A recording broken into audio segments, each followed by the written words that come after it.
Nice to meet you, Deborah. I'm Liz. Hi, Liz. So I'm so glad that we were able to connect. Yeah, I am too, and I sure would like to thank that girl. Yeah, I really like that. It also matches a couple other paintings that of like there's three other paintings that are they're all just in those same colors. And Awesome. yeah, we got them up on our wall, but we've got construction going on too. So Oh, are you building a new office? no, well, kind of like we all we don't have like a storefront or an Mhm. office front or anything, because frankly, it's like we're all across the country, so Mhm. we can't possibly open up offices in every place we're at. And also it actually saves more money so that we can do more programs and Yeah. things like that. We're not like show offy Well, kind by of. the nature of your organization, I would think you'd have to have there'd be some confidentiality things and some Oh yeah, privacy we things. like, because we offer counseling and those kinds of things, and like so we go by HIPAA regulations. Yeah. What the same regulations that a doctor goes by. We're not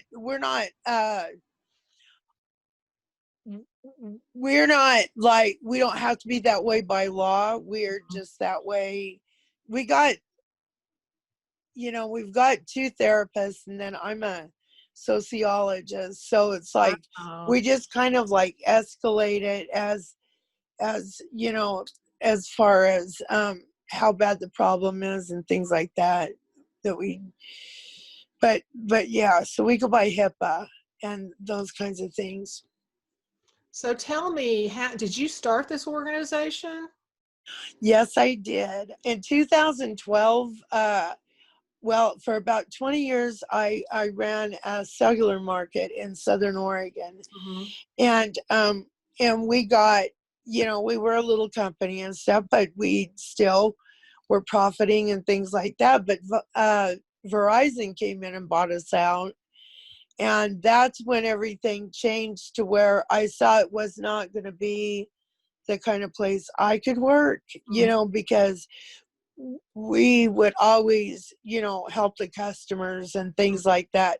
And they started closing down our offices. So, like, and then we had to hand out all these checks. I just knew that it was going in a wrong direction for me. So I went back to college. And Wow. we my husband had never lived on his reservation, so we just decided to go down there and do our he went back too, and to do our associate's degree down there. And where And down there? oh, on the Navajo reservation. we Wonderful. we lived right on the border of New Mexico and Arizona.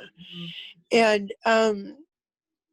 when we got there, we wasn't prepared for what we saw. It's like it was horrible, and there's no water down there, and that is happening in reservations across the country.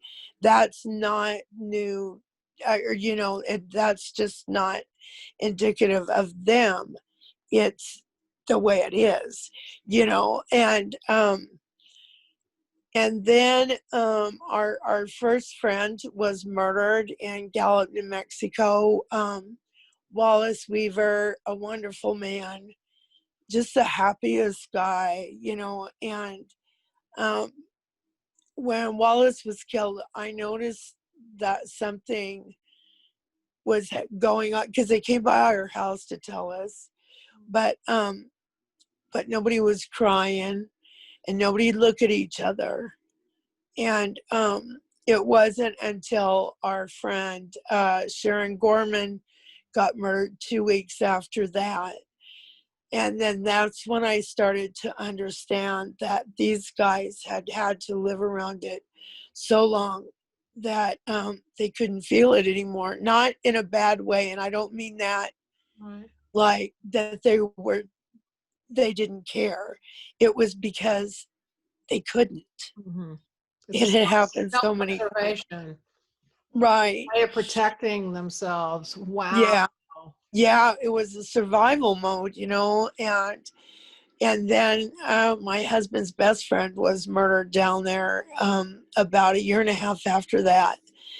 And then on the day that I left, left Navajo Nation and come back to Portland, Oregon to finish my degree, one of my good friends was murdered.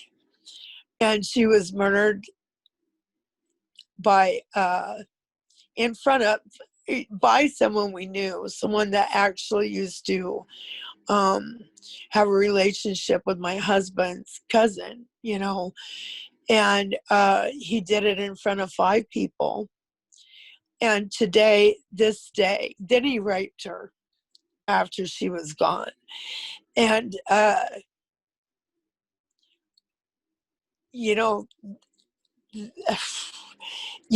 that's when I just become terribly sad and traumatized by the things I saw down there, not just, Mm-hmm.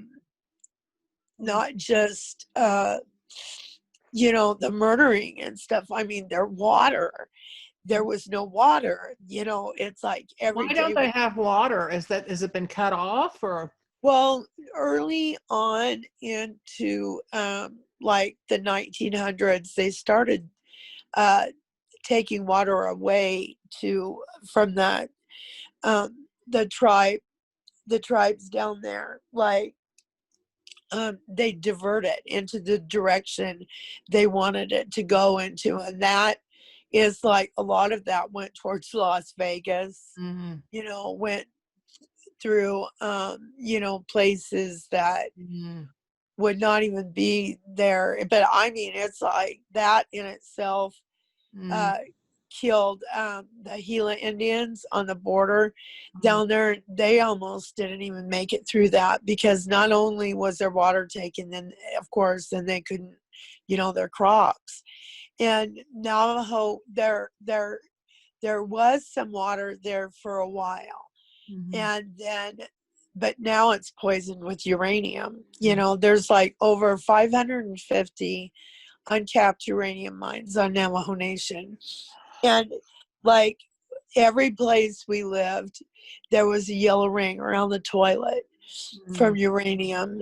And in the northern part of the reservation where we were at, like every baby that's been born there the last 10 years has had uranium in their system, and it gets consistently worse.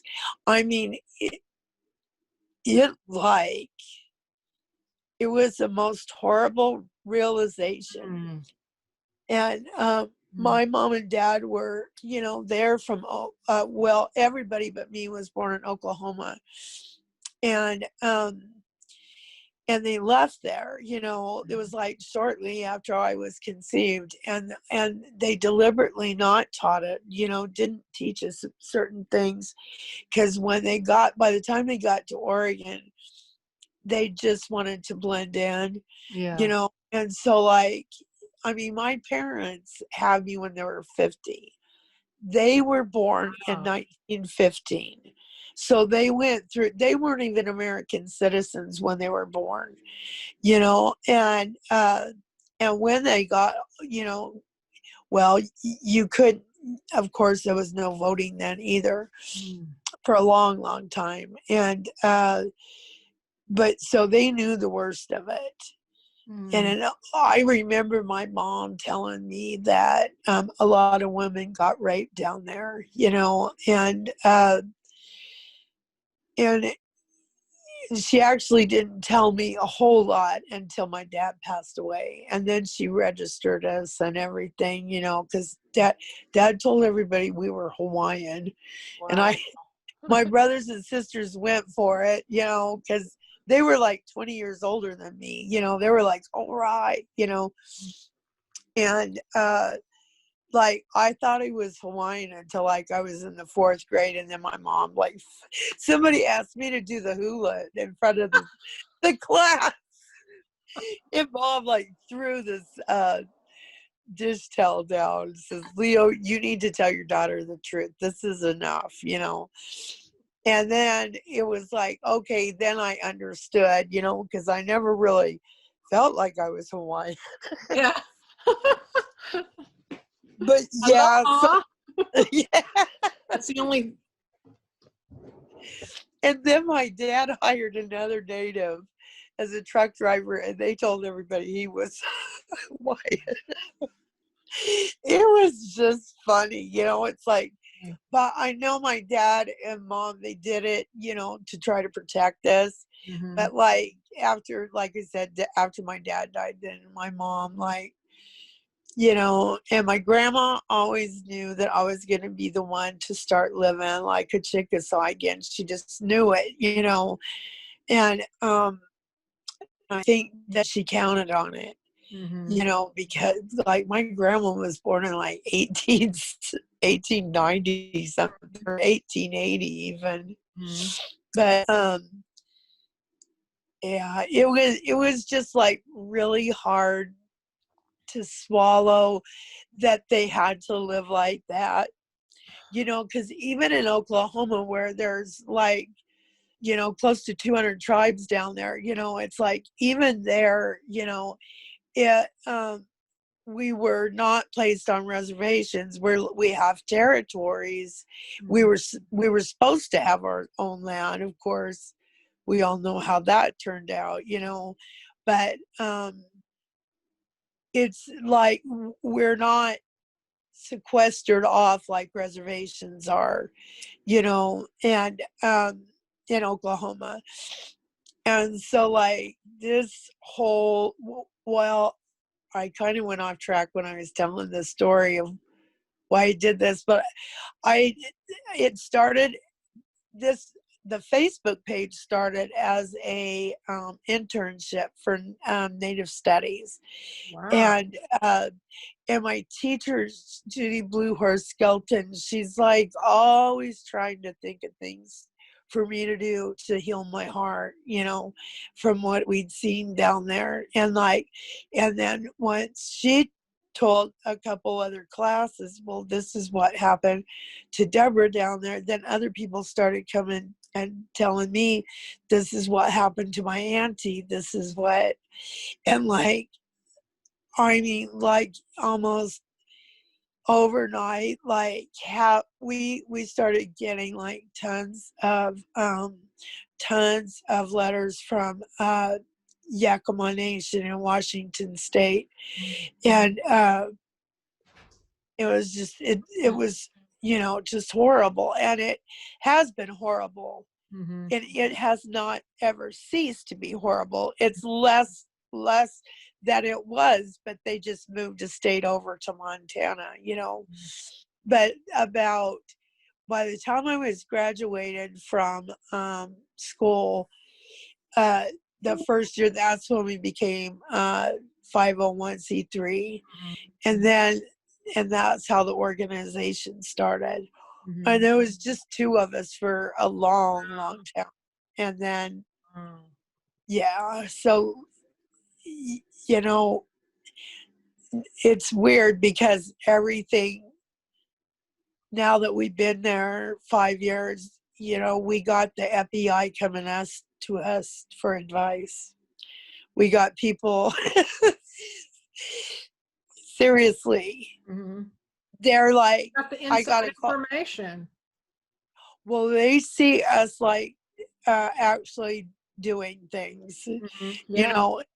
A couple of other larger organizations that that speak to domestic violence and those things, they really are a lot bigger as far as they've got storefronts, they've got, you know, so they're not able to like put the money into searches like we do, you know, and stuff. And we try to keep our grants and everything to where you know, it'll still give us the freedom to do what we need to do, you know, and because we go at things a lot differently. I'm a sociologist. I know in order to restore our people that we need to rebuild our society.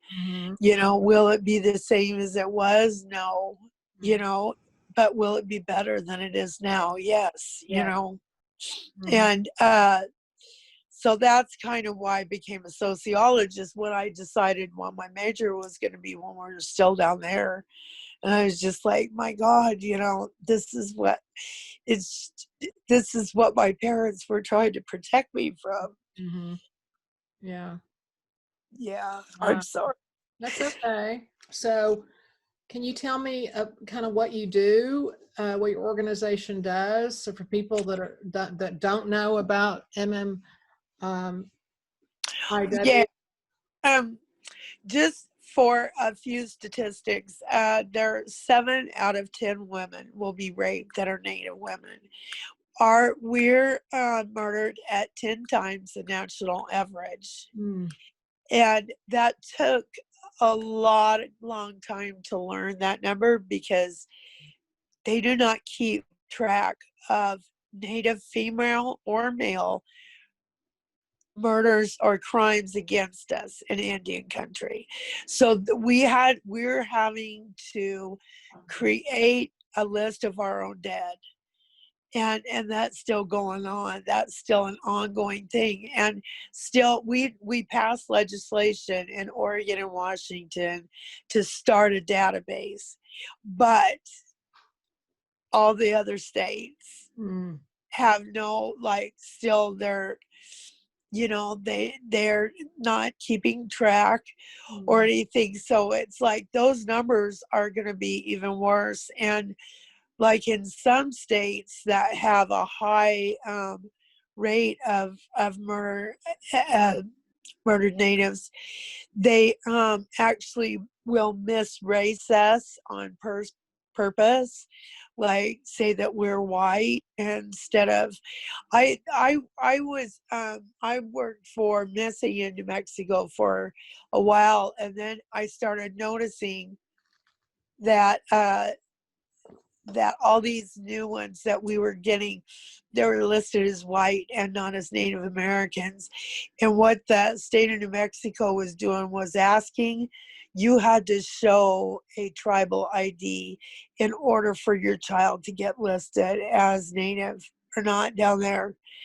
And we were, oh, it's just, there's so many things that play into this. It's there's just so many levels of things. And like on, well, what we do now, though, of course, what, you know, we have the page of missing, and you know, we're keeping track, and we track mainly the trafficking movement, and then like this other place called Sovereign Bodies, and then Urban Indian Institute of Seattle, they're the ones doing the databases.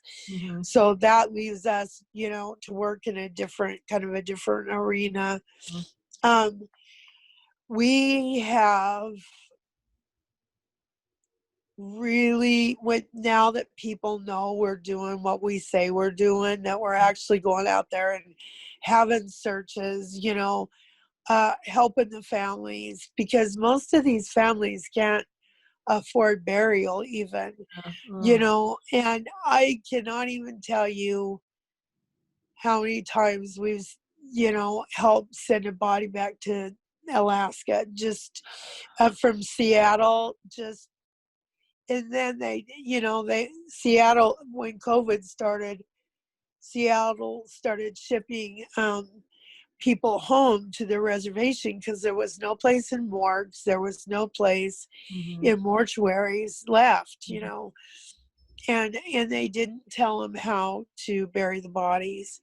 So it spread even more of the disease up there.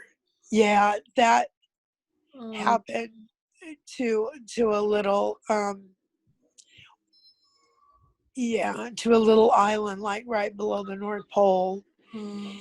It's just, and that thing with COVID, you know, that just threw like another layer into it. And like the reservations had no masks at first, so we were routing masks down to Navajo Nation all over, you know, all over the place, and lots to Alaska. The people in the northern part of Alaska, the Inuit, the Eskimos, they, and by the way, they don't think that's a bad term. Mm-hmm. It's like, it means eat raw fish, and Mm-hmm. they do eat raw fish.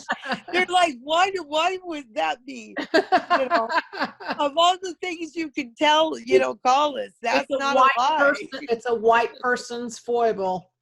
Yeah, and it's like the first time we used Eskimo on the page, oh, people were freaking out. Mm-hmm. And the woman herself, one of the women up there herself, got on the post and said, "You guys need to learn something.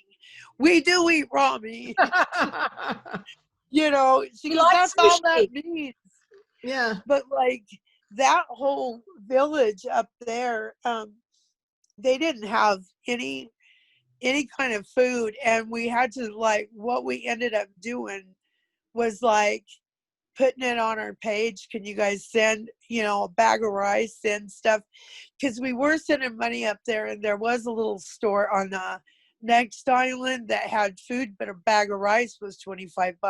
Mm-hmm. So they burned through $1,000, you know, in just a couple of days. Mm-hmm. You know, and but yeah, it's like kind of like we're doing a little bit of everything now. Yeah. But our main thing going, you know, seems like here lately with Montana is trafficking. Mm-hmm. And it's like, and it's organized. It's not, there might be some, you know, some single people, or, you know, like small groups of people that are trafficking too, but most of it is trafficking, and it's from cartels overseas. And it's like there's in Billings, Montana, we had to call it community alert, community safety alert, because we were pulling girls out of there like crazy, and the stories that they were coming back with were just horrible, you know. And yeah, so like so we did it, and I thought the FBI was gonna chew us out, because every news station in Montana, it's the fourth time we've done it over 5 years, but like this time the news caught wind of it, and it was just a big old thing. And you know, I had to go talking on I don't I don't actually like the press that much. Yeah, I understand. You know, Mm-hmm. because right now it's very sensationalized, everything is. Mm-hmm. And I knew that's what they were after, you know, all these poor Indian women, you know, blah, blah, blah. Well, you know, we're fixing it ourselves. Exactly. You know, there's nothing poor about us except the way you treated us, you Exactly. know.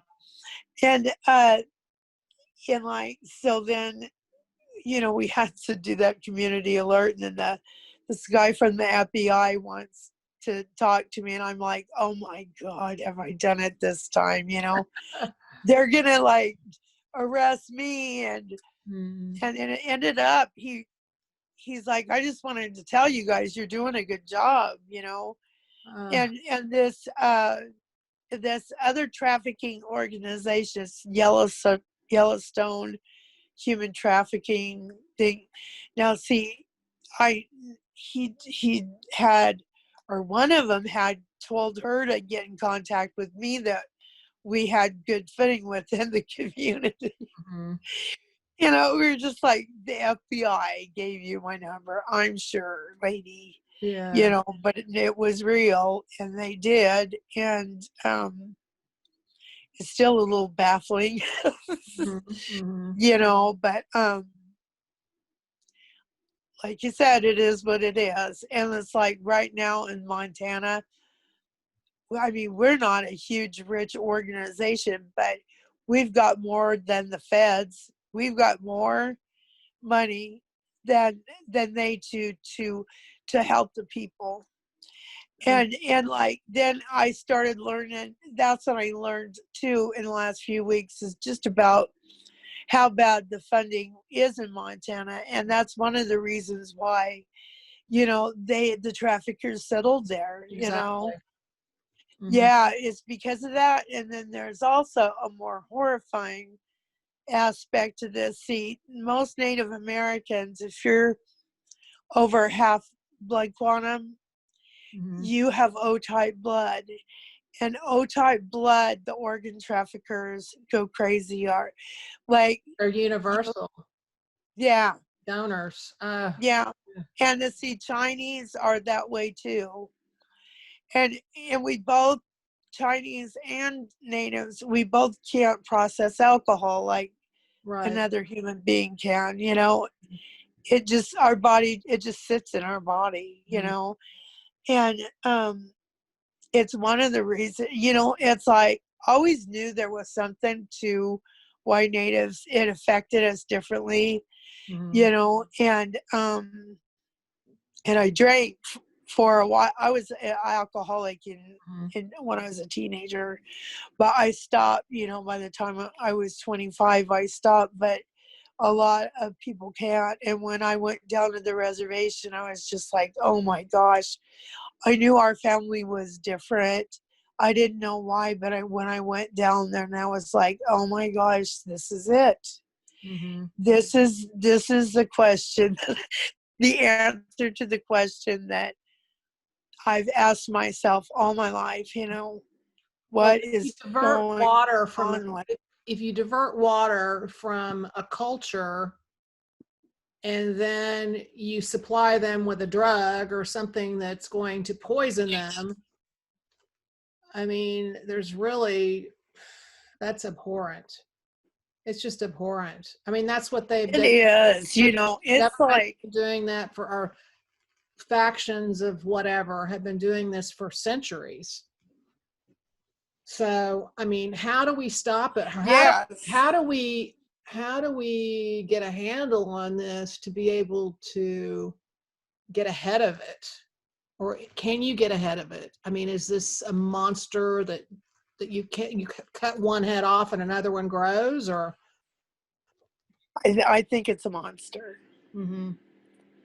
It's gonna, and you know, and it's not just trafficking our kids, it's trafficking all kids. Right. You know, and like, and if you mention to the police that somebody's a runaway, they won't go after them. They won't try to help them. And that's what I was telling that FBI guy. You know what?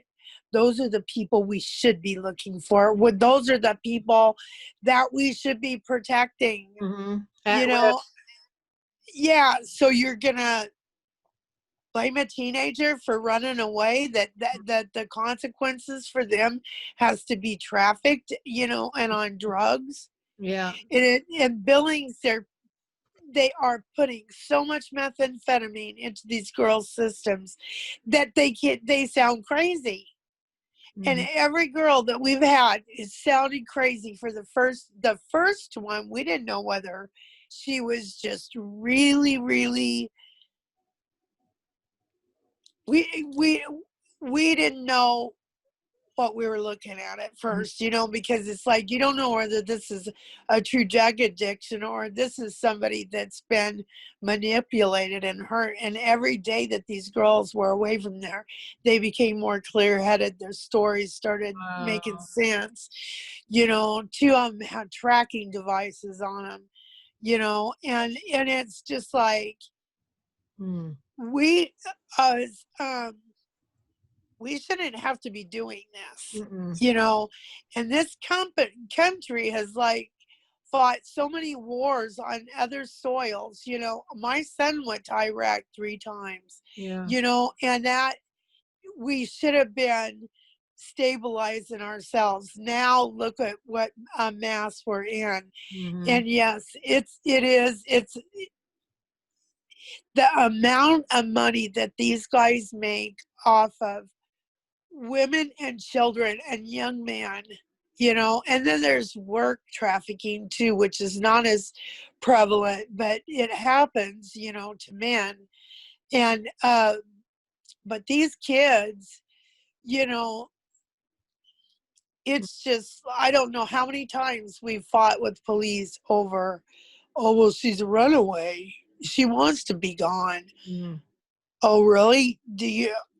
Does she? You know, and then we'll see like repeat runaways from certain foster homes, you know, and they're not running to something, they're running away from something. Mm. So we figured out ways to get their stories without breaking the law.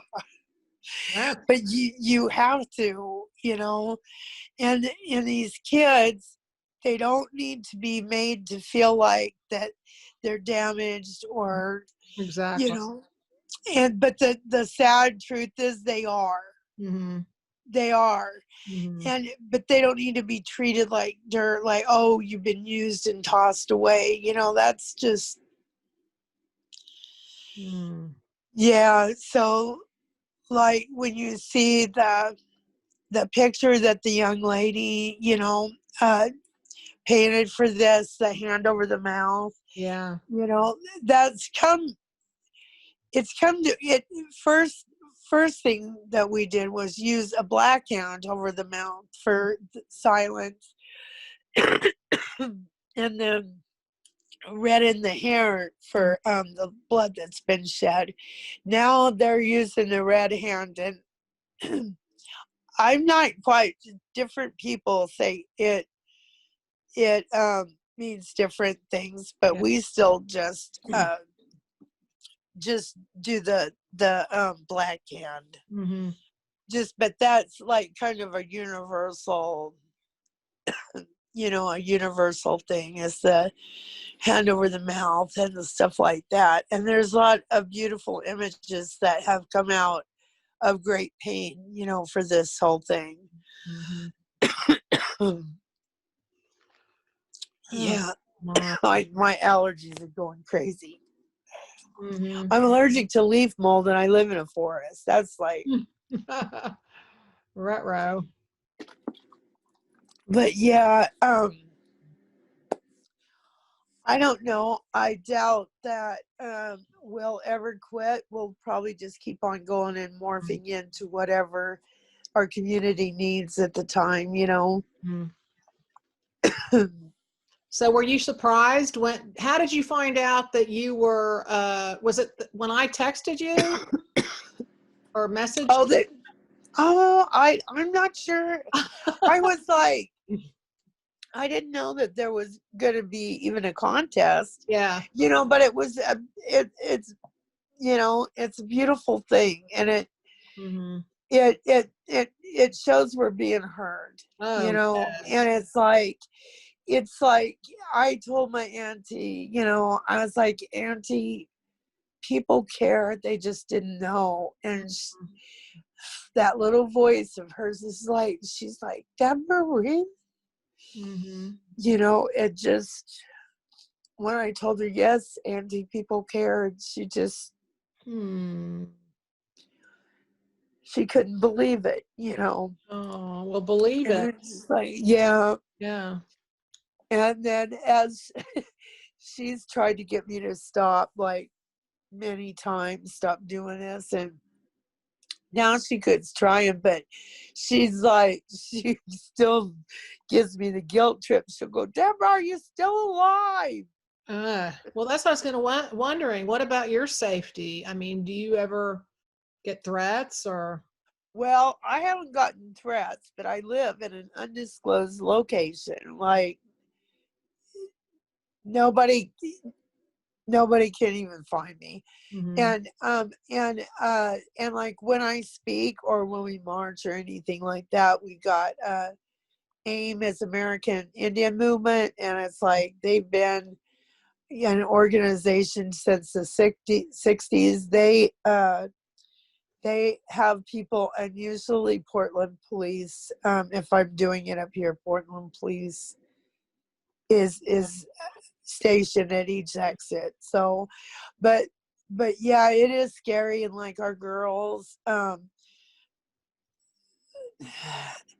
Enoch is like my right hand person, and they use names, different names. They don't use their own names, but she's starting to help with interviews and things like that. So her name's getting out there, but we don't like our self-defense people and all that. Like we don't publish their names and things like that. And or yeah, it's like no one has really threatened, but as this stuff with Montana gets more seen, I mean, like they told me that there were 12 different cartels there. I thought it was just like in Yakima, it's Sinaloa cartel, and but Montana's got them all, even one out of Pakistan. And it's like, and what really gets me about this whole thing is when they were insisting they needed to close the border from Mexico, and United States, that they need to put a wall to the border. They focused so much on that border, they started coming in other places. Do you actually think a wall's going to keep these people away? You can't fortify one border and leave the others wide open. And if you look at the United States right across the top, that's where the worst trafficking is. They're going into Canada. We've even been told there's like underground tunnels. And see, that's in Mexico. It's like that. But it's like that in Canada too, and I mean, there's, we started doing MMIW awareness like about 4 years after Canada did. And Canada actually helped me get started, and now that it's so funny because now we're helping them. But it's like, it's a beautiful thing. When I saw somebody for the holidays, they had the two organizations as good ones to donate to, and I just thought the full circle, they helped me. And then I love circles. That's awesome, Deborah. Well, I guess have you been on Art for Your Cause? Have you looked at the website? No, I haven't. Okay. Well, I'm going to send you some information, and we'd love to work with you and help your organization some more. So I'm going to send you an email with some information, and take a look at it. And then you have my calendar, my link to my calendar. So anytime you want to talk, if you need support or whatever, just just schedule an appointment. All right. Yeah, and we can just visit and just see if we can help you anyway and your organization. And wow, you're doing very powerful, life-changing work, and it's very challenging. How do you measure success? Or is that even a word you can use? Well, we measure our success by the trust that our brothers and sisters have in us. That's where we feel that success. People know where they can come to. People who know that who's going to fight for them, and that's beautiful. That is so powerful. Wow. And it's the absolute truth. It's like that's what matters to us the most. Well, I can see your heart and your passion and your purpose is so tied up with this organization, and I am so honored and blessed to meet you. And I'm so glad that Kristie Caskey picked your organization, because if she hadn't, we wouldn't be talking. And I mean, I believe there's a reason for everything. Oh, I do too. And so I think that I'm hoping this is the beginning of a beautiful working relationship. Yeah, that'll be great. Mm-hmm. Yeah, because that even more art in that way, maybe have we can think of something, Yeah. because that's the one thing that people seem to, okay, this is a terrible thing to talk about and all this, but the art depicts the problem in a Right. such a internal way, Mm-hmm. And it's just it's like really good for us, Mm-hmm. and it's good for other people that it's just a good, it's a good thing to depict what's going on, because the story is the ugliest story ever. Mm-hmm. Yeah, how can we turn something so hideous and ugly into something that's a beautiful transformational story that empowers people? Yeah, and that's the thing is, To want to help change. yeah, is the empowerment, because believe me, American Indians on reservations feel powerless. I'm sure they do. And it's like, it broke my heart, and I'll never forget it. Mm-hmm. Yeah. Oh. All righty. Oh. Well, you've got a very beautiful soul. Oh, thank you. And a wonderfully orchestrated purpose. And you're helping so many people, and I'd love to help you help them. All right. So, Well, throwing yeah, down the gauntlet. Yeah, let's check in every month or something like that. Okay. All right. All right. Okay. All right. Sounds good. Thank So you. nice to meet you. You too. Take care.